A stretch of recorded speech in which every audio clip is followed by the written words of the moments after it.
Yes my dear lovely students, दोस्तों, आज फिर से आप सिर्फ मेरी आवाज़ सुन पाएंगे और हम और आप मिलकर समझेंगे बहुत ही इंटरेस्टिंग टॉपिक जिसका नाम है doctrine of indoor management.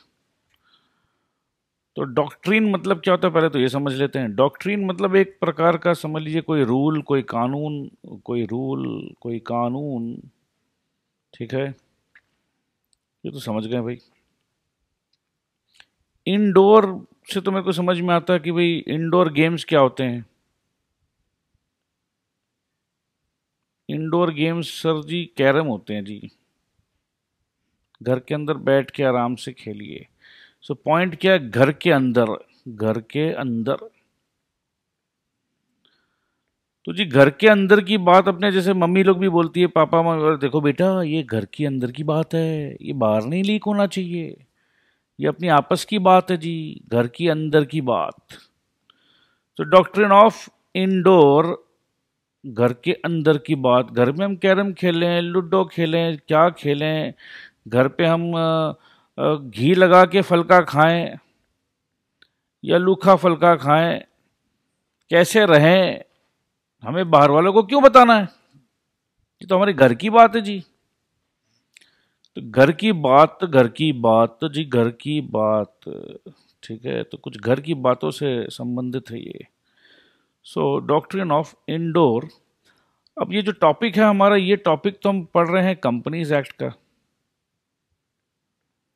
So indoor क्या हुआ? इंडोर हुआ कंपनी की अंदर की बातें, कंपनी की इंटरनल बातें। इंडोर, इंडोर मैनेजमेंट, अंदर की बातों का कुछ मैनेजमेंट होगा जी।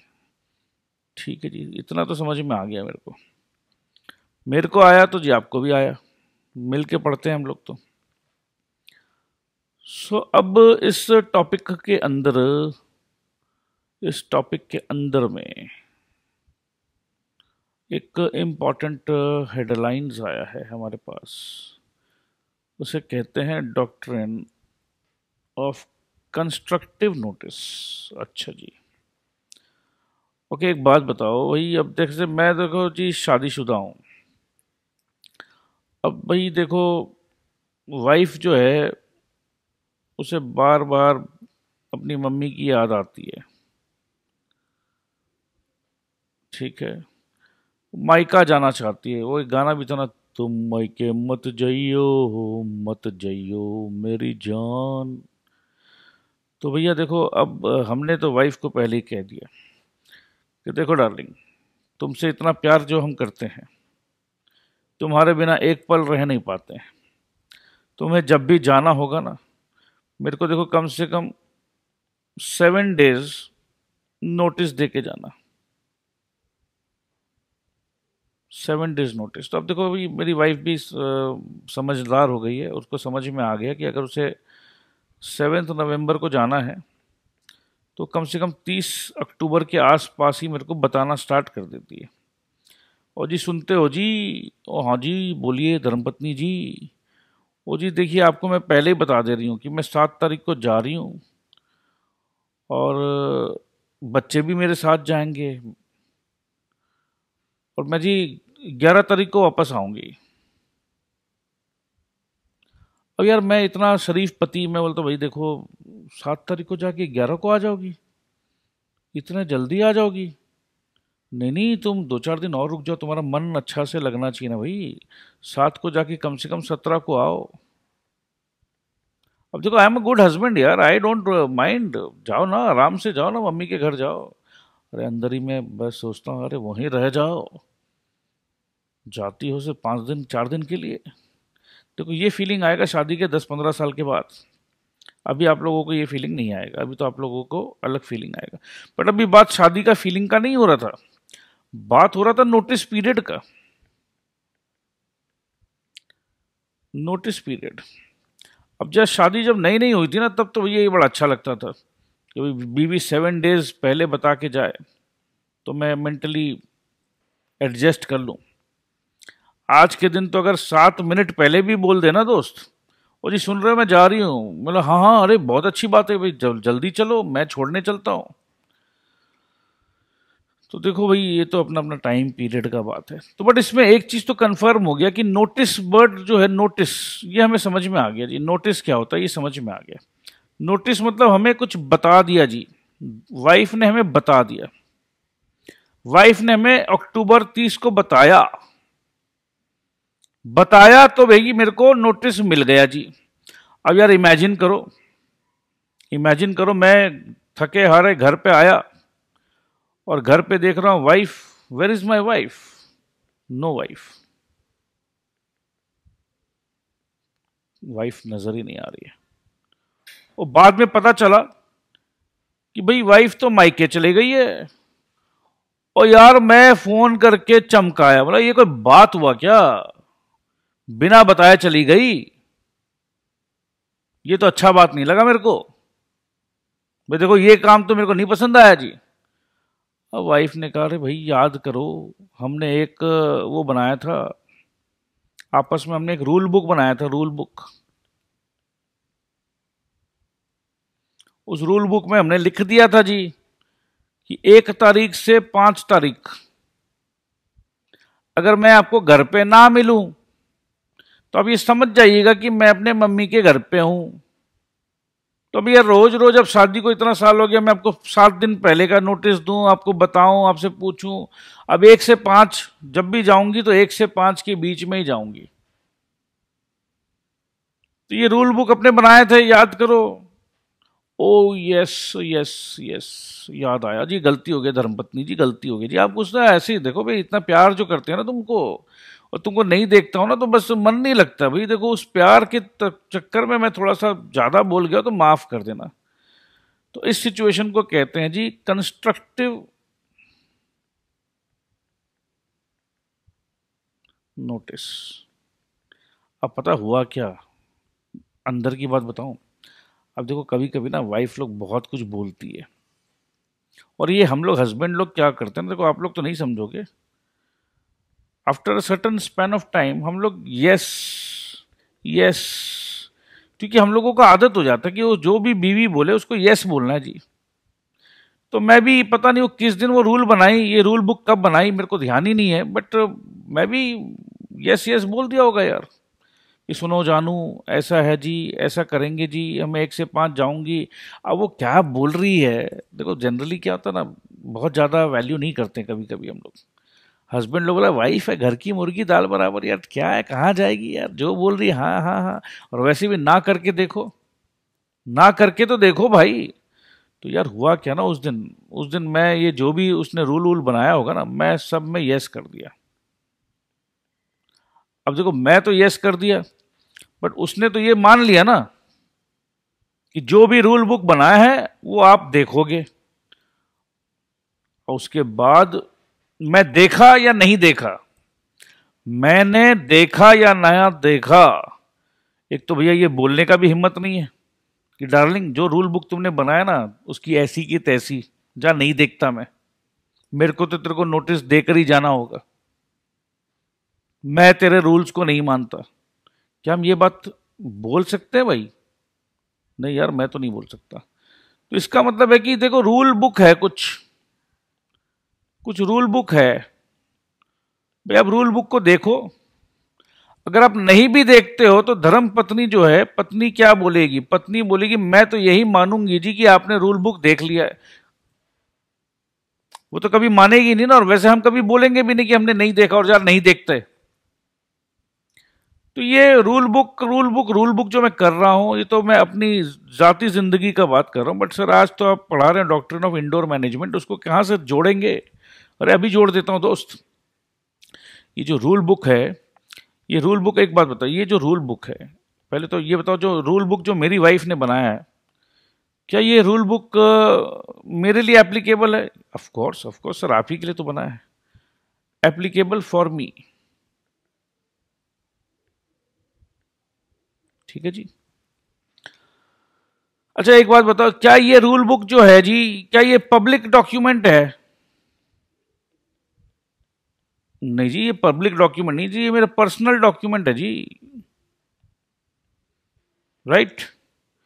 क्योंकि यहां जो पत्नी का जो कंपनी है, कंपनी मतलब साथ, पत्नी का कंपनी तो भैया मेरा है, तो ये मेरे लिए है, पर्सनल रूल बुक है, सब कुछ अपना है जी। तो ये तो बात एकदम क्लियर हो गया। बट अगर इमेजिन करो हम कंपनीज एक्ट का बात करें, कंपनीज एक्ट का बात करें अगर हम, तो हर कंपनी अपना कुछ रूल बुक बनाता है, और ये रूल बुक जी पर्सनल नहीं होता जी, ये इसे कहते हैं जी पब्लिक डॉक्यूमेंट। जैसे धर्म पत्नी को हम ये नहीं कह सकते जी हमने वो रूल बुक पढ़ा नहीं, तो वैसे जब भी हम कंपनी के साथ डील करते हैं जी, तो अपने ये नहीं कह सकते जी जाओ तेरा पब्लिक डॉक्यूमेंट मैं नहीं पढ़ा, मैं ऐसा नहीं कह सकता हूं। अब ये पब्लिक डॉक्यूमेंट होता क्या है जी? अरे जी ये होता है articles of association and memorandum of association. ठीक है जी, article of association, memorandum of association, ये क्या होता है ये दिखाते हैं आपको। ले हम आपको ले चलते हैं, मेमोरेंडम ऑफ एसोसिएशन का पीडीएफ, या memorandum of association of Reliance. आओ जी, अब रिलायंस इंडस्ट्रीज जो है, अब देखो ये रिलायंस का memorandum of association and articles of association एक झटके पे मैं निकाल लिया जी। Reliance industry, contents, fresh certificate, मतलब बहुत कुछ है। देखो name of the company, registered office, देखो इसमें सब कुछ है, आप आराम से देख सकते हो। ठीक है, शेयर्स का कॉल कैसे होगा, शेयर्स का ट्रांसफर कैसे होगा, ट्रांसमिशन कैसे होगा, फॉरफीचर कैसे होगा, ये सारे रूल्स बता गए हैं। ऑल्टरेशन ऑफ कैपिटल कैसे होगा, जॉइंट होल्डर्स क्या है, कैपिटलाइजेशन ऑफ प्रॉफिट्स क्या है, बाईबैक क्या है, जनरल मीटिंग क्या है, प्रोसीडिंग कैसी होगी जनरल मीटिंग की, meeting adjournment, voting rights, proxy, board of directors. अब बोर्ड ऑफ डायरेक्टर्स में भी अपॉइंटमेंट ऑफ एडिशनल डायरेक्टर, क्या क्या नहीं है भाई, क्या नहीं है देखो इसमें। Seal, dividends, accounts, winding up. ठीक है, अब ये जितने भी और इनके हाई कोर्ट्स के कुछ, मतलब ये यार आप चाहो तो एक काम करेंगे, इसको हम अपने एलएमएस में डाल देंगे। एलएमएस में आप देख लीजिएगा, एलएमएस में डला हुआ रहेगा ये। सो इससे अपने को ये समझ में आ गया कि ये memorandum of association and article of association ये एक तरीका का पब्लिक डॉक्यूमेंट है जो हम और आप अभी मिलकर देख रहे हैं। तो रिलायंस का जो भी रूल्स है, रिलायंस के रूल्स देखो इसमें सब लिखे हुए हैं अच्छे से। जैसे धर्म पत्नी ने कुछ रूल बनाया तो मैं आराम से वो अलमीरा खोलकर, वो जो ड्रॉअर है जो हम लोग जिसको लव ड्रॉअर कहते हैं, वो हम लोगों का पर्सनल नाम है, तुम लोग इसमें मत दिमाग लगाओ। तो हम लोगों का जो भी आपस का जो रूल्स अंडरस्टैंडिंग बनाते हैं हम लोग उसको लव ड्रॉअर में डाल देते हैं। ठीक है, तो वो हम देख सकते हैं, एक चाबी मेरे पास, एक चाबी उसके पास। अब ये जो लव ड्रॉअर का डॉक्यूमेंट है वो तो भाई मेरा पर्सनल डॉक्यूमेंट है, बट भैया ये जो memorandum and article of association है, ये देखो आर्टिकल ऑफ एसोसिएशन आ गया है, ये तो जी पब्लिक डॉक्यूमेंट है। और आज के दिन में इंटरनेट का जमाना है, कोई भी कहीं पर भी जाके इंटरनेट में जाओ और सब कुछ मिल जाए। अब रिलायंस एक बड़ी कंपनी है जी, अब रिलायंस के साथ हम काम करना चाहते हैं तो भाई हमको रिलायंस की इंटरनल रूल्स रेगुलेशंस पते होना चाहिए। भाई अब एक बात बताओ, इतना रूल्स जो है जो स्टार्टिंग में बना, आप क्या अंबानी साहब क्या डायरेक्टली आपको आके बताएंगे ओ जी गर्ग साहब, अग्रवाल साहब, मित्तल साहब, गोयल साहब, वासवानी साहब, मेहता साहब, वो लोग तो बताएंगे नहीं आपको आके। So when you want to deal with any company, चलो रिलायंस हो या कोई भी कंपनी हो, when you want to deal with, देखो बहुत कुछ है, मैं इसको स्किप कर रहा हूँ, ठीक है, आप आराम से देख लीजिएगा। तो इतने सारे रूल्स जो है, इतने सारे रूल्स जो है जो कंपनी का आर्टिकल्स एंड मेमोरेंडम में जो दिया हुआ है रूल्स, ये article of association and memorandum of association अभी जस्ट हमने आपको थोड़ा सा दिखाया। तो ये जो रूल बुक है, ये कोर्ट जो है ना, कोर्ट, अगर कोई मामला आ गया, कोई डिस्प्यूट हो गया, अब अपने कोर्ट के पास गए तो कोर्ट बोलेगा देखो भैया article of association, memorandum of association पढ़े थे? कोर्ट ये भी नहीं बोलेगा पढ़े थे।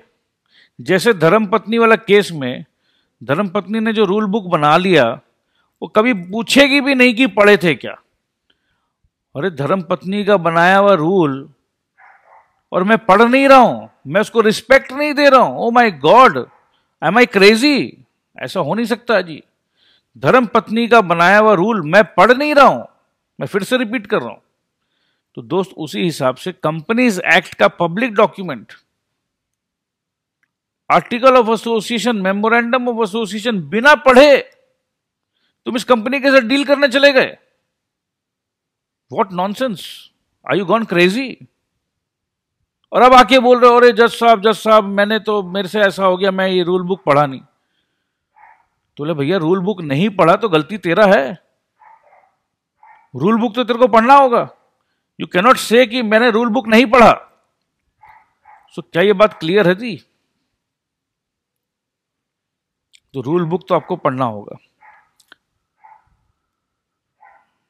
तो दोस्त, एक तो होता है नोटिस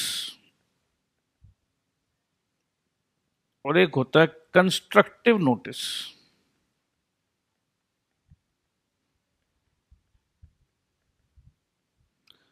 देखो जैसे होता है ना कि भाई, एक तो होता है कि जी नोटिस मिल गया, वाइफ ने कहा 7 दिन पहले कि मैं जा रही हूं, तो ये नोटिस अपने को मिल गया, ठीक है।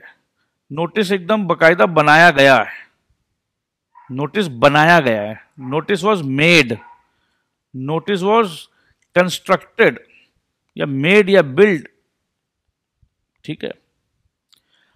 अब यहां पर क्या है, नोटिस बनाया नहीं गया, एक रूल बुक बना दिया गया, रूल बुक। तो ये रूल बुक जो बना दिया गया है, आप समझिए कि ये कंस्ट्रक्ट हो गया है, ठीक है। ये एक बार का कंस्ट्रक्शन है, बार बार नहीं होगा जी। तो ये जो नोटिस है, जो आपको अलग से हाथ में आके तो नहीं दी, जैसे पत्नी ने 7 दिन जब शुरू शुरू में हमेशा बोलती थी, अब उसने कहा तो नहीं, बट उसने रेफर कर दिया रूल बुक को, बोला देखो भैया ये हर बार हम नोटिस बनाएंगे नहीं, अब एक बार जो हमने बना दिया बस हमेशा के लिए कंस्ट्रक्शन कर दिया हमने।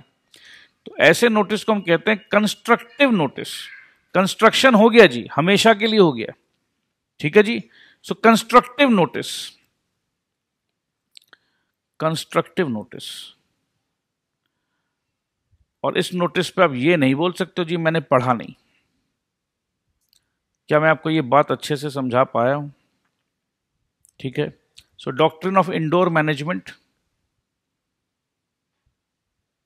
और आज हम पढ़ रहे हैं डॉक्ट्रिन ऑफ कंस्ट्रक्टिव नोटिस। सो मेरे ख्याल से बहुत हमने चर्चा कर लिया, बहुत इजी होगा आपको समझने में। Section 399 of the Companies Act 2013 provides that any person can inspect by electronic means any document kept by the registrar। अभी अभी हमने रिलायंस का मेमोरेंडम देखा, memorandum of association, article of association, अभी अभी हमने देखा। ये डॉक्यूमेंट कौन रखता है? This document is kept by the registrar. अब जैसे हमारी धर्मपत्नी ने हमारे लव ड्रॉअर पे वो जो रूल बुक बनाया जी, उसको इंस्पेक्ट कौन कर सकता है? सिर्फ मैं कर सकता हूं, ठीक है, क्योंकि ये हमारा पर्सनल रूल है। बट दोस्त, कंपनी का जो रूल बुक है वो पर्सनल नहीं है जी, वो रजिस्ट्रार जो रखता है, रजिस्ट्रार बोलता है जी ये पब्लिक डॉक्यूमेंट है, पब्लिक डॉक्यूमेंट है जी, इसको कोई भी चाहे तो देख सकता है। और आज के दिन में तो भाई इलेक्ट्रॉनिक मीन्स से देख सकता है। इलेक्ट्रॉनिक मीन्स क्या हुआ जी? वही जैसे अभी इंटरनेट में घुस के देख लो, ठीक है, ये कंपनी के वेबसाइट वगैरह में जाके देख लो, इसे कहते हैं MCA पोर्टल, ठीक है, मिनिस्ट्री ऑफ कॉरपोरेट अफेयर्स का पोर्टल, MCA पोर्टल। इस पे भी जाके कोई भी कंपनी का डिटेल्स देखना, देख लो, थोड़ा सा फीस मांगते हैं, दे दो, वो भी ऑनलाइन दे दो, ठीक है। सो आज के दिन में आप कोई भी इंस्पेक्शन करना चाहते हो कोई भी डॉक्यूमेंट का जो रजिस्ट्रार के पास है, या उसका कोई रिकॉर्ड बनाना चाहते हो, और make a record of the same, ठीक है, रिकॉर्ड ऑफ द सेम। भाई देखो भाई, आपके रिलायंस जी आपके इसमें ये लिखा हुआ है, और ये मैं नहीं कह रहा हूं जी, ये आपने जो रजिस्ट्रार साहब को जो दिया है, मैं वहां से ये कॉपी निकलवा के ला रहा हूं, और देखो जी इसमें रजिस्ट्रार का स्टैंप भी है, तो अब आप पीछे नहीं हट सकते हो जी। तो रिकॉर्ड ऑफ द सेम, और गेट अ कॉपी और extracts of any document including certificate of incorporation of any company on payment of prescribed fees. इसका मतलब ये है जी, अभी अभी जो हम देख रहे थे, इस डॉक्यूमेंट में से आपको कुछ भी चाहिए, लेट्स से आपको ये पेपर चाहिए, ये डिटेल चाहिए आपको, टी.आर. सतीश चंद्रन रमैया, मतलब whatever you need some details, तो आपने रजिस्ट्रार को कुछ फीस दिया, आपको ये कॉपी मिल गया। तो अब आप कंपनी को जाके बोलेगा देखो जी आपका कंपनी में यही लिखा हुआ है, आपके रूल्स में ये लिखा हुआ है। So the memorandum and articles of association of a company when registered with registrar of companies become public documents, यही बात तो मैं बता रहा था, and they are available for inspection to any person on the payment of a nominal fees। वही 2, 5, 10 रुपया, ठीक है, नॉमिनल का तो मतलब यही होता है, 10 लाख रुपया तो नहीं मांगेंगे। In other words, section 399 confers the right of inspection to all।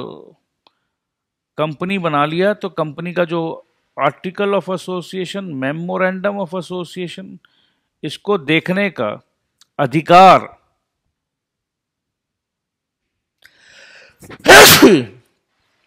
Sorry, inspection करने का अधिकार सबको मिलता है। क्या यहां तक हम एकदम क्लियर है दोस्त? अब आपको लग रहा हो कि अरे सर इतना सा बात को समझाने के लिए इतना टाइम क्यों लेते हैं आप? इतना सा बात अगर समझ जाओगे तो आगे सब बात समझने में एकदम इजी हो जाएगा, क्योंकि ये पूरा बुनियाद जो है इसी पर है, और एक बार नहीं, ये आईपीसीसी इंटरमीडिएट में भी काम में आने वाला है, और ये बहुत ही अच्छा टॉपिक है, इंपॉर्टेंट टॉपिक है। सो आई वांट कि आप लोग अच्छे से समझ जाओ, ठीक है। It is there for the duty. अच्छा जी, अच्छा जी, अच्छा जी, यही तो बात है ना। मैं तो भाई एक एक शब्दों को पकड़ना जानता हूँ, क्योंकि कॉन्सेप्ट अगर अपने को समझ में आया हुआ है तो अपने को पता है कि what exactly the law maker wants to tell you. ये ड्यूटी किसका बना दिया जी? मतलब हमने article of association, memorandum of association, हमने आपको ये परमिशन दे दिया, आपको ये अधिकार दे दिया है, राइट दे दिया है कि अगर आप चाहो तो आप आराम से देख सकते हो, ठीक है। अब क्या है, आपका इतना भी ड्यूटी नहीं बनता है दोस्त कि अगर आप कंपनी से काम करना चाहते हो और बाद में कोई झमेला नहीं चाहते हो, तो क्या नहीं लगता कि आपका ड्यूटी बनता है ये? अगर मैं आपको एक बात बताऊं, क्या आपका ड्यूटी नहीं है क्वेश्चन पेपर को 2 बार ठीक से पढ़ना? क्वेश्चन पेपर आप ठीक से पढ़ोगे, आंसर ठीक से करोगे, ये आपका ड्यूटी बनता है क्या नहीं बनता है? हाँ जी, मेरा ही बनता है। सो इसी हिसाब से it is there for the duty of every person dealing with a company. अगर मेरे को रिलायंस कंपनी के साथ डील करना है और बाद में मेरे को झमेला नहीं चाहिए, तो उनके जो article of association and memorandum of association के जो रूल्स है, वो रूल्स कंपनी मेरे को आके नहीं बताएंगी, वो रूल्स मेरे को खुद को देख लेना होगा। अगर मैं फेथ में काम किया, गुड फेथ में काम किया, तो जो गुड फेथ काम नहीं आएगा, क्योंकि ये आपका ड्यूटी है कि आप जब काम करो तो ये दोनों आप पढ़ लो, समझ लो, समझ के काम करो, ना समझी में, नादानी में काम मत करो। अब दोस्त एक बात बताऊं मैं आपको, ICAI अपना स्टडी मटेरियल निकालता है, निकालता है कि नहीं? हाँ जी निकालता है। ICAI अपना रिवीजन टेस्ट पेपर्स निकालता है, हाँ जी निकालता है। ICAI अपना मॉक टेस्ट पेपर निकालता है, हाँ जी निकालता है। ICAI अपना सजेस्टेड आंसर्स निकालता है, हाँ जी निकालता है। ठीक है। अब ICAI इतना कुछ करता है, ICAI ये मान के चलता है कि स्टूडेंट्स के पास कंस्ट्रक्टिव नोटिस है। कैसा कंस्ट्रक्टिव नोटिस? अरे भैया कि जो आपको पढ़ाई करना है, स्टडी मटेरियल हम दे रहे हैं आपको, दे रहे हैं कि नहीं दे रहे हैं? हाँ जी दे रहे हैं। रिवीजन टेस्ट पेपर्स दे रहे हैं, मॉक टेस्ट पेपर्स दे रहे हैं, जो प्रीवियस ईयर के जो क्वेश्चंस थे उसके सजेस्टेड आंसर्स भी हम आपको दे रहे हैं कि आपको आंसर्स कैसे करने हैं। तो ICAI अपने आप में इसे कंस्ट्रक्टिव नोटिस मानेगा क्या नहीं मानेगा कि भाई हमने तो सब कुछ बता दिया बच्चों को, बट ये कंस्ट्रक्टिव नोटिस बन जाता है डिस्ट्रक्टिव। क्योंकि एक बाजार में टीचर है जो बहुत पॉपुलर है, वो कहता है जी ICAI का मटेरियल आप समझ नहीं पाओगे जी, आप उसे डस्टबिन में फेंक दो और मेरे मटेरियल के हिसाब से चलो, मेरे मटेरियल के हिसाब से चलो, मेरे आंसर्स के हिसाब से चलो। तो इसमें नाम किसका होता है? नाम होता है उस XYZ टीचर का। लोग कसम किसका खाते हैं? इस XYZ टीचर का। महान कौन बनता है? ये XYZ टीचर। महान कैसे बनता है? क्योंकि 1000 बच्चे पढ़ाएं, वो जो 100 बच्चा जो पास हुआ उसका चर्चा पूरे दुनिया को पता होता है, बट 900 बच्चा जो फेल हुआ, वो गुमनामी में बच्चा खोया हुआ है और उसे पता ही नहीं कि यार वो अगर सही तरीके से ICAI के मटेरियल को पढ़ा होता तो बहुत कुछ शायद उसको ईजी हो जाता, उसके लिए सजेस्टेड आंसर्स पढ़ा होता तो ईजी हो जाता, मॉक टेस्ट पेपर्स देखा होता तो ईजी हो जाता, RTP देखा होता तो ईजी हो जाता। और एक और बात मैं बताना चाहूँगा कि ये जो XYZ जो भी टीचर्स हैं ये करते हैं ICAI का रिसर्च। अब MTP पे जैसे कुछ क्वेश्चन आया, मॉक टेस्ट पेपर में कोई क्वेश्चन आया ICAI का, तो ये मॉक टेस्ट पेपर का क्वेश्चन उठा के वो अपने स्टडी मटेरियल में डाल दिया। क्वेश्चन था MTP से, इंक्लूड कर लिया XYZ टीचर का स्टडी मटेरियल में। अब बच्चा जब एग्जाम हॉल से बाहर निकलता है, अरे पता है हमारे टीचर के स्टडी मटेरियल में से सारा क्वेश्चन आया ICAI में, देखो हमारे टीचर का क्या विजन है, जो हमको पढ़ाते हैं CA के एग्जाम में वही का वही छप जाता है क्वेश्चन। तो दोस्त ये कंस्ट्रक्टिव नोटिस है ICAI की तरफ से, वो इंडिविजुअल आके आपको घर पे नहीं बताएगा। अब ये कंस्ट्रक्टिव नोटिस अगर आप नहीं समझ पा रहे हो और बाद में अगर आपका लो स्कोर मार्क्स आता है तो ICAI तो यही मानेगा, अरे भाई मैं तो यही मानता हूं कि आपने मेरा स्टडी मटेरियल पढ़ा है, स्टडी मटेरियल आपने मेरे से लिया है, मैं ये कैसे मान लूं कि आपने मेरा स्टडी मटेरियल नहीं पढ़ा? अरे एग्जाम मेरा है, एग्जाम मैं ले रहा हूं, ICAI एग्जाम ले रहा है और आप मेरा स्टडी मटेरियल नहीं पढ़े? Oh my god, are you mad? आप बेवकूफ हो क्या? मेरा स्टडी मटेरियल नहीं पढ़े, मेरा लैंग्वेज नहीं समझे और आप मेरे से झगड़ा कर रहे हो कि ICAI कमती मार्क्स देता है? Oh my God, it's heights of stupidity, it's heights of real stupidity. But ये देखो दोस्त, पापी पेट का सवाल है, धंधा बोलकर चीज है, बिजनेस बोलकर चीज है, ठीक है, बिजनेस करना जरूरी है।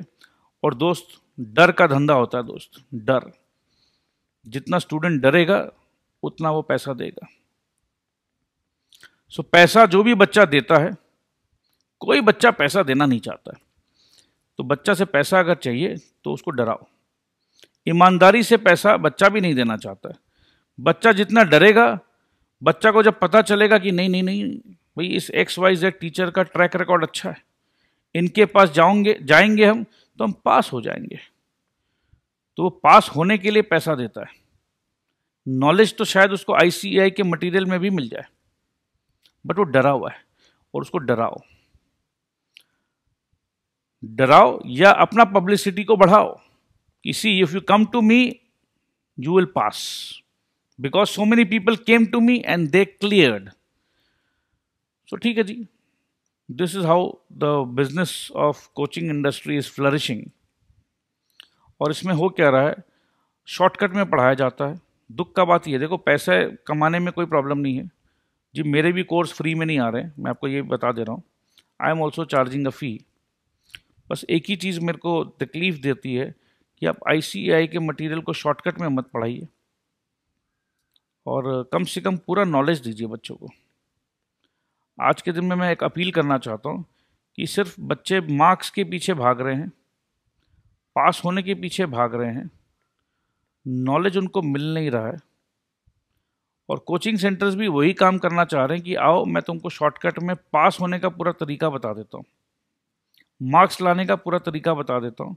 नॉलेज आपके पास हो या ना हो उससे कोई फर्क नहीं पड़ता, क्योंकि यहाँ बिजनेस जो है एक्सचेंज ऑफ व्हाट, जो बिजनेस जो चल रहा है that is just exchange of marks with money. पैसा दो, मार्क्स ले जाओ, you give me money, I give you marks, I give you marks. दोस्त BA CA क्या करना चाहता है, ऑफ कोर्स पैसा तो लेंगे हम भी आपसे, बट हम आपको नॉलेज देना चाहते हैं, और ये नॉलेज प्योर नॉलेज रहेगा ICAI के मटेरियल से, word by word, line by line भी नहीं दोस्त, वर्ड बाय वर्ड। तो ये वर्ड बाय वर्ड नॉलेज अगर आपको मिलता है तो मैं तो ये मानता हूँ कि ऑटोमेटिकली मार्क्स ऑटोमेटिकली मिल जाएंगे, और डर भी खत्म हो जाएगा ऑटोमेटिकली। मैं ये नहीं बोलता हूँ कि आप डरिए फिर मेरे पास आइए, मेरे पास आइए तो नॉलेज के लिए आइए, नॉलेज है तो मार्क्स है, और मार्क्स है तो वैसे भी नो डर है, फ्यूचर हमेशा सिक्योर्ड है। सो कंस्ट्रक्टिव नोटिस का मामला था, तो ICAI अपने हिसाब से कंस्ट्रक्टिव नोटिस दे रखा है, बट वो कंस्ट्रक्टिव नोटिस आप लोगों के लिए डिस्ट्रक्टिव हो जा रहा है। तो मैं सोचा कि भाई इस मौके पे, इस कॉन्सेप्ट पर ये ज्ञान तो बनता है। तो चलो जी आगे बढ़ते हैं।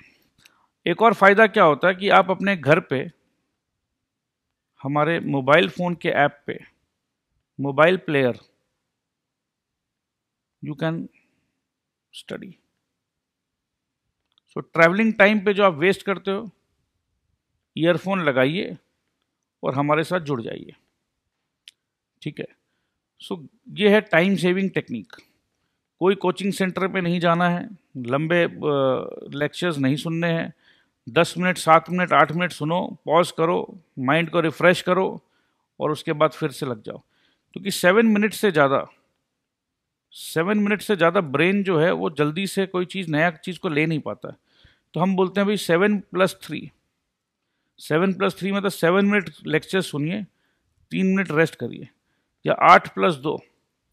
इस मेथड से अगर आप पढ़ोगे तो समझ में भी जल्दी आएगा और सब कुछ इजी हो जाएगा। यस, हम आपको व्हाट्सएप ग्रुप में ऐड कर देते हैं, हम आपको LMS फैसिलिटी देते हैं जहाँ पर सारे क्विज होते हैं, जो आपने टॉपिक पढ़ा है उसका क्विज होगा, यू गिव अ क्विज, आपका स्कोर मेरे पास भी पहुँच जाता है। सो बहुत कुछ है दोस्त, बहुत कुछ है, डिटेल स्टडी कराते हैं, 1-to-1 पर्सनलाइज्ड अटेंशन भी देते हैं। So the whole idea is, please एक लाइन में समझिएगा, the whole idea is knowledge transfer. The whole idea is knowledge transfer, and yes, course content is 3 times. ये भी बता दे रहे हैं, अगर बाकी कोचिंग सेंटर 125 घंटा में कोर्स कंप्लीट करता है तो हम कम से कम 350 से 400 घंटा पे कंप्लीट करते हैं।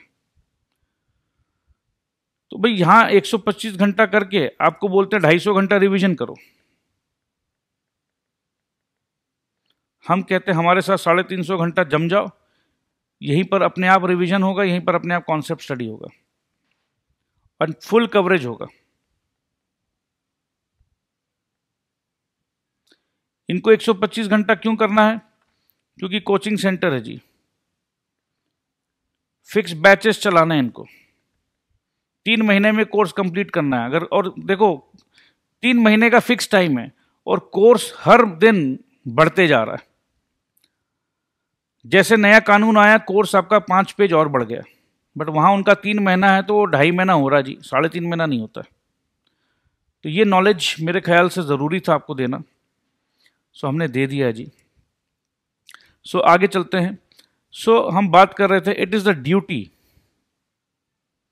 उसी प्रकार से दोस्त मैं तो ये समझता हूं कि it is your duty as a student, it is your duty to understand कि आईसीएआई क्या चाहता है। और मैंने अपना ड्यूटी पूरा किया दोस्त, क्योंकि जी हम पढ़ा रहे हैं आईसीएआई को, राइट। सो ये ड्यूटी बनता है, जैसे एक स्टूडेंट का ड्यूटी है आईसीएआई क्या चाहता है वो समझे, तो वो ड्यूटी मैंने अपने हिसाब से पूरा किया है दोस्त। हाँ ठीक है, उस ड्यूटी को पूरा करने में देखो मेरा कुछ फ़ायदा ज़रूर हो जाएगा, बट आपका नुकसान करा के फ़ायदा नहीं करूँगा मैं, प्लीज़ समझिएगा इस बात को। आपका नुकसान हो जाए और मेरा फ़ायदा हो जाए, this is called you lose but I win. But हम ये चाहते हैं कि पहले आप विनर हो, उसके बाद हम भी आपके साथ विनर हो, तो मज़ा आएगा। This is called win win situation. So loose win situation is very popular in the market, but ये विन विन सिचुएशन जहां लोग पहले सोचें कि हम आपको जिताएं और दिल से आपको जिताएं और उसका प्रोसेस सही हो, खोखला वादा नहीं हो। इस सिचुएशन पे you get promises but not results. हम प्रॉमिस नहीं कर रहे हैं, हम तो आपको सिर्फ प्रोसेस बता रहे हैं जी। अगर आपको वाकई लगे कि हमारे प्रोसेस में दम है तो हमें प्रॉमिस करने का दरकार नहीं है। सो चलो जी आगे चलते हैं। तो ड्यूटी का बात था तो हमने भाई बता दिया जी ड्यूटी क्या होती है। ड्यूटी में हमेशा विन विन सिचुएशन होना चाहिए, ठीक है। So it is therefore the duty of every person dealing with a company to inspect its documents and make sure that his contract is in conformity with their provisions। तो वही तो मैं बता रहा हूं दोस्त। तो आपको भी it is therefore the duty of every student dealing with ICAI to inspect all the documents, to inspect all the study material and make sure that his contract मतलब जो एग्जाम होगा फाइनली ICAI क्या चाहता है is in conformity with their provisions. तो ICAI क्या चाहता है वो अगर आपको पता ही नहीं है तो दोस्त आपको कहीं ना कहीं तो घाटा होना ही है, नुकसान होना ही है। और अगर नुकसान हो जाए और बाद में आप जाके कोर्ट में बोलो ओ जी हमने तो ये ना रूल देखा ही नहीं, हमने तो ये स्टडी मटेरियल देखा ही नहीं। क्यों नहीं देखा? क्योंकि हमें एक्स वाई जेड ने कहा देखने का दरकार नहीं है। तो बेटा ये एक्स वाई जेड है कौन? तुमने इस एक्स वाई जेड पे भरोसा किया, डील मेरे साथ कर रहे हो, डील आईसीएआई के साथ कर रहे हो, फॉर्म आईसीएआई का भर रहे हो, एग्जाम आईसीएआई का दे रहे हो और बात कर रहे हो उस एक्स वाई जेड का। आईसीएआई बोलेगा I don't know this X Y Z, मैं नहीं जानता हूं। और जी आईसीएआई आप नहीं जानते हो, ये तो पूरा इंडिया लेवल में पॉपुलर है जी, इज इंडिया फेमस, और आप बोलते हो नहीं जानते हो। आईसीएआई बोलेगा भाई मैं नहीं जानता हूं, मैं तो सिर्फ अपने स्टडी मटेरियल को जानता हूं, मैं अपने बनाए हुए रूल्स को जानता हूं। और आपका ड्यूटी है कि आप अगर मेरे से डील कर रहे हो, एग्जाम एक काम करो ना बेटा, फिर ये एग्जाम एक्स वाई जेड को बोलो he will conduct the exam. और दोस्त बोलो ना ये एक्स वाई जेड आपको डिग्री भी दे दे। दोस्त डिग्री लेने के लिए आप मेरे पास आ रहे हो और बात सुन रहे हो एक्स वाई जेड का, बड़ी बेवकूफ़ी कर रहे हो। सो दोस्त यही चीज़ होती है जब आप कंपनी के साथ डील कर रहे हो, किसी भी कंपनी के साथ डील कर रहे हो और उसका रूल्स को नहीं ध्यान दे रहे हो, उसके articles of association, memorandum of association को नहीं ध्यान दे रहे हो, और बाद में अगर कोई डिस्प्यूट हो जाए, तो क्या आप उस डिस्प्यूट में सक्सीड करोगे? नहीं जी, आप नहीं सक पाओगे, आप फेल हो जाओगे, डिस्प्यूट में आप हार जाओगे, ठीक है। तो ऐसा ही कहानी है कंस्ट्रक्टिव नोटिस का। But whether the person reads them और नॉट। अब देखो ये कमाल का बात है, but whether a person reads them or not, it will be presumed that he knows the contents of the documents. अब आप ICAI के मटेरियल पढ़िए या ना पढ़िए, एग्जामिनर जो है, एग्जामिनर ये प्रिज्यूम करके बैठा है कि आपने ICAI के स्टडी मटेरियल को पढ़ लिया है। अब जब उनको वो कीवर्ड्स नहीं मिलती है, क्यों नहीं मिलती है? क्योंकि आपको बाजार में ये XYZ टीचर क्या कहते हैं कि देखो ये ICAI का कीवर्ड थोड़ा सा डिफिकल्ट है, मैं आपको इजी करके देता हूं, let me make it easy for you. तो ये इजी चीज ना बड़ा अच्छा लगता है, इजी टू डाइजेस्ट है ये, बट ये अनहेल्दी है। टेस्टी है ये इजी चीज बहुत टेस्टी लगता है दोस्त, बट ये अनहेल्दी है, आपका हेल्थ इससे इंप्रूव नहीं होगा। सो ICAI का मटेरियल थोड़ा सा लेंदी लगता है आपको कि यार बहुत ज्ञान है इसमें, बट कीवर्ड्स भी तो यहीं से मिलते हैं, राइट? कीवर्ड्स यहां से मिलते हैं, मार्क्स भी यहां से मिलते हैं, और बहुत आराम से मिलते हैं दोस्त, आराम से।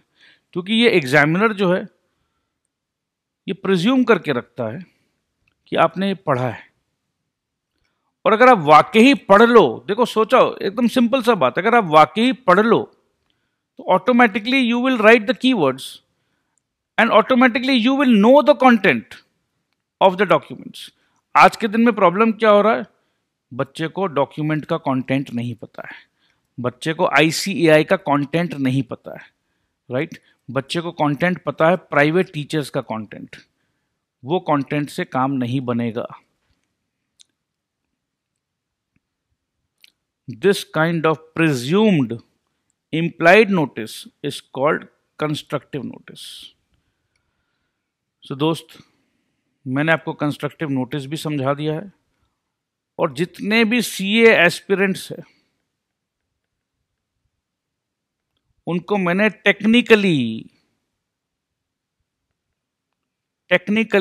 या लॉ के लैंग्वेज पे मैंने ये चीज समझा दिया है कि बच्चों आपके साथ क्या हो रहा है और आप क्या गलती कर रहे हो। कंस्ट्रक्टिव नोटिस जो एप्लीकेबल है कंपनीज के रूल्स के लिए, ये कंस्ट्रक्टिव नोटिस आप लोगों के लिए भी एप्लीकेबल है। बाद में आप चिल्लाइए चीखिए कि हमने नहीं पढ़ा, हमें नहीं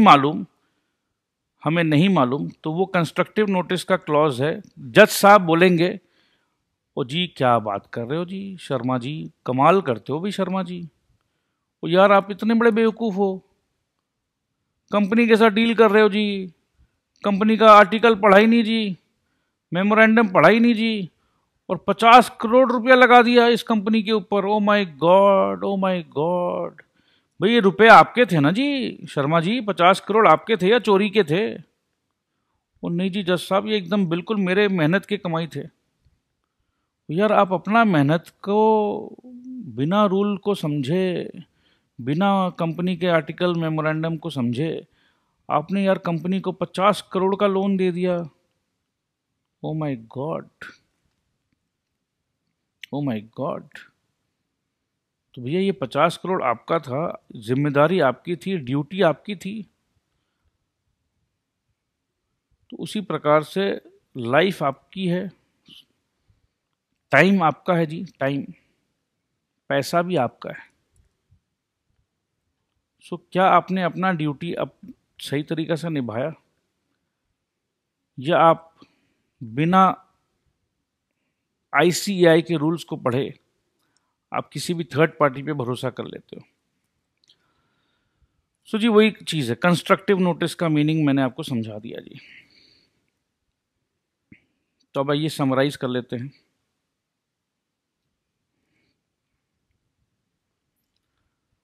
So this kind of presumed implied notice is called constructive notice. So by constructive notice it is meant, constructive notice is meant whether a person reads the document or not, he is presumed to have knowledge of the contents of the documents. तो हमने document पढ़ा या हमने document नहीं पढ़ा, उससे कोई फर्क नहीं है. It is presumed, he is presumed to have knowledge. तो आईसीएआई जब पेपर सेट करता है तो आईसीएआई ये प्रिज्यूम करता है कि भाई आपको आरटीपी, एमटीपी, सजेस्टेड आंसर का नॉलेज है, मेरे स्टडी मटेरियल का नॉलेज है, मेरे कीवर्ड्स का नॉलेज है. तो भैया मैं आपसे जो नॉलेज आपके पास है मैं वही तो पूछ रहा हूं आपसे, तो प्रॉब्लम क्या है? तो कोई प्रॉब्लम नहीं है. ठीक है. So constructive notice is presumed to have knowledge of the contents of the documents.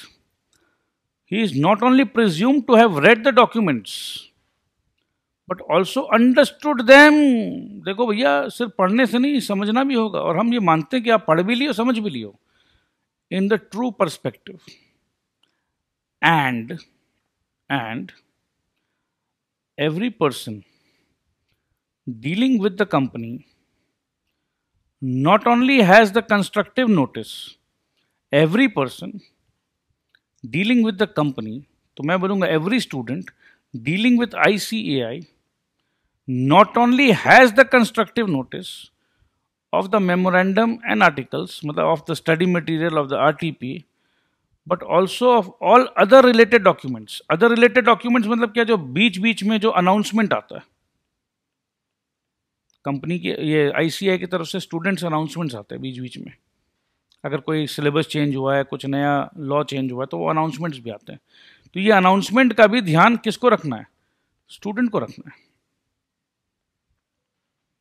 Such as special resolution which are required to be registered with the registrar.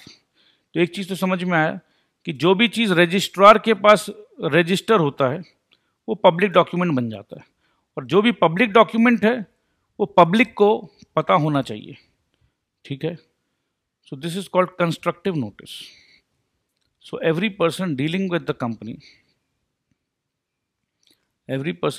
Company, not only has constructive notice of the memorandum and articles but also of other related documents such as special resolution etc. which are required to be registered with the registrar. तो ये registrar का importance समझ में आया दोस्त? Registrar का importance ये है कि जो भी डॉक्यूमेंट रजिस्ट्रार के पास रजिस्टर हो जाता है वो अपने आप में एक पब्लिक डॉक्यूमेंट बन जाता है, पीडी पब्लिक डॉक्यूमेंट बन जाता है. तो पब्लिक को उस डॉक्यूमेंट का पूरा नॉलेज होना चाहिए. अगर पब्लिक के पास नॉलेज नहीं है तो बाद में इस पर्टिकुलर पर्सन को हम बचा नहीं सकेंगे, हम नहीं बचा पाएंगे. बच्चा, हम नहीं बचा पा रहे हैं बच्चा तेरे को. तो दोस्त, बच्चे मत रहो, बच जाओ. बचना है तो बच जाओ. हमने आपको अपना पूरा नॉलेज पब्लिक डॉक्यूमेंट में डाल दिया है. सो आईसीएआई भी बोलता है कि भाई हमारे वेबसाइट पे सब कुछ तो हमने डाल दिया है. हमने स्टडी मटेरियल डाल दिया हमारे वेबसाइट पे, हम आरटीपी डाल देते हैं, हम एमटीपी डाल देते हैं, हम सजेस्टेड आंसर्स डाल देते हैं, कुछ लॉ में नया चेंज आया वो भी डाल देते हैं. सब कुछ डाल रहे हैं और फिर भी आप नज़रअंदाज कर रहे हो. Very bad. ठीक है दोस्त, चलिए जी आगे चलते हैं. Thus, if a person enters into a contract which is beyond the powers of the company as defined in the memorandum or outside the authority of directors as per the memorandum or articles, he cannot acquire any rights under the contract against the company. अब उसमें लिखा हुआ है, company का memorandum में लिखा हुआ है कि डायरेक्टर जो है मैक्सिमम 10 करोड़ का लोन उठा सकता है, और आप एक ऐसे बैंक हो जो 15 करोड़ का लोन दे दिया.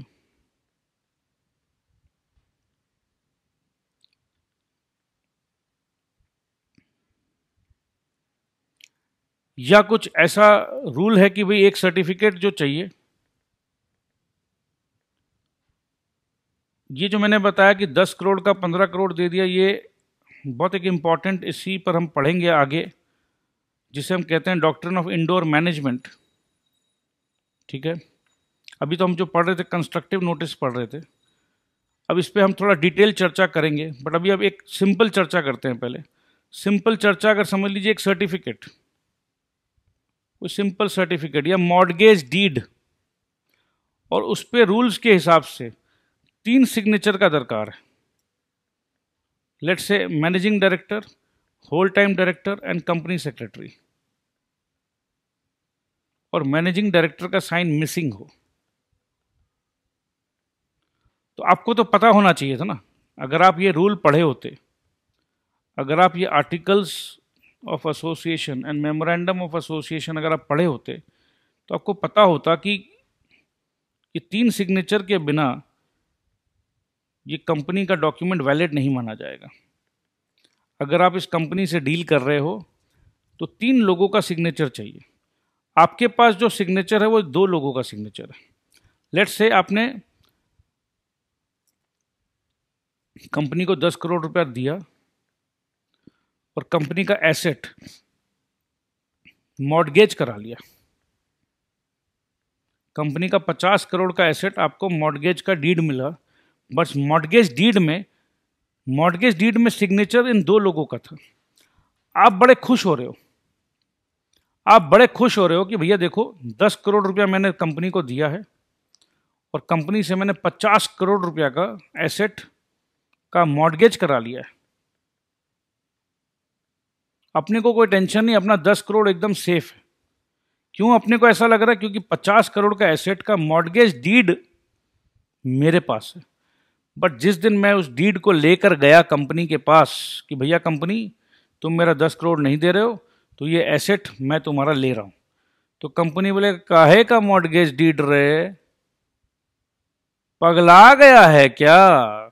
ये मॉर्गेज डीड बेकार है, इनवैलिड है, इनवैलिड। अब देखो भैया, ये 10 करोड़ रुपया दे दिया और उसको बोल रहा है कि ये मॉर्गेज डीड जिसको लेकर ये बड़ा खुश हो रहा था, वो all of a sudden invalid हो गया, तो ये तो पागल हो गई, राइट? यही होता है सीए के बच्चों के साथ, बहुत सारा फीस दे देते हैं, राइट? मेरे पास है केसेस, 40-40 हज़ार रुपया हमने सीए फाउंडेशन के लिए कोर्स के लिए हमने फीस दे दिया है जी, और उसके बाद हमें सहारा मिला है बीए सीए क्लासेस का। और सर क्योंकि हमने 40,000 फीस वहां दे दिया है, अब पापा और मम्मी से दोबारा फीस नहीं मांग सकते हैं, तो भले ही सर आपका फीस बहुत कम है, 25% है आपका फीस उनसे, तो भी सर हम आपको फीस नहीं दे पाएंगे। तो दोस्त, करता कोई और है, भरता कोई और है। ठीक है, आपका प्यार है, आपका अधिकार है, आप लोग हमसे रिक्वेस्ट करते हैं, हम जितना हो सकता हम हेल्प करते हैं, बट आपको ये समझना होगा कि इस दुनिया में हर चीज़ का ट्रांजैक्शन है, फ्री कुछ नहीं है दोस्त, पैसे हर जगह लगते हैं। सो ट्रांजैक्शन होना चाहिए तो इजी रहता है, लॉन्ग टर्म सस्टेनेबिलिटी उसी में है।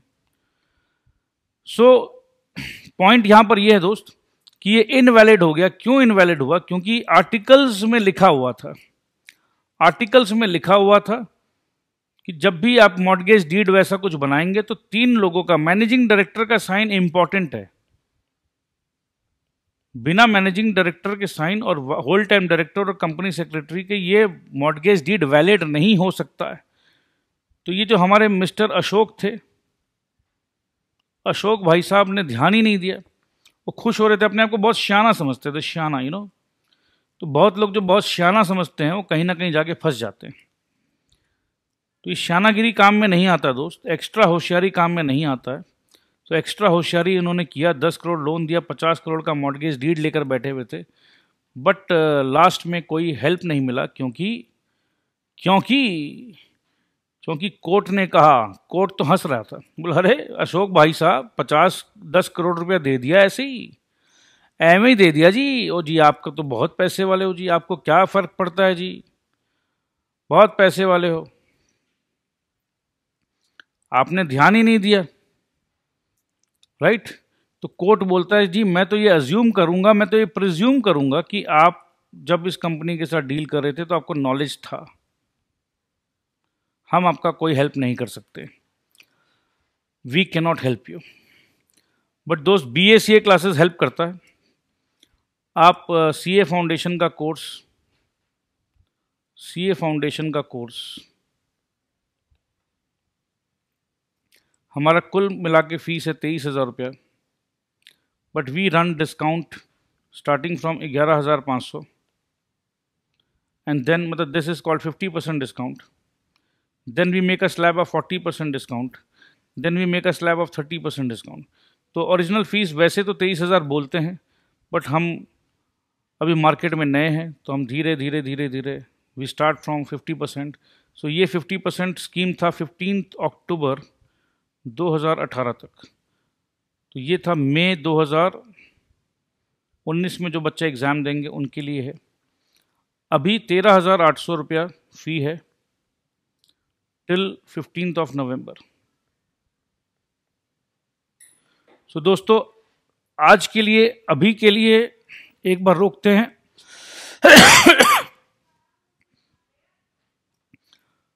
आगे कंटिन्यू करेंगे, doctrine of indoor management next topic लेंगे। अपना ख्याल रखिए, I love you all, take care, bye bye. और कुछ डिटेल्स चाहिए तो you can call us at this number. So all the best guys, thank you very much, take care, bye bye, I love you all.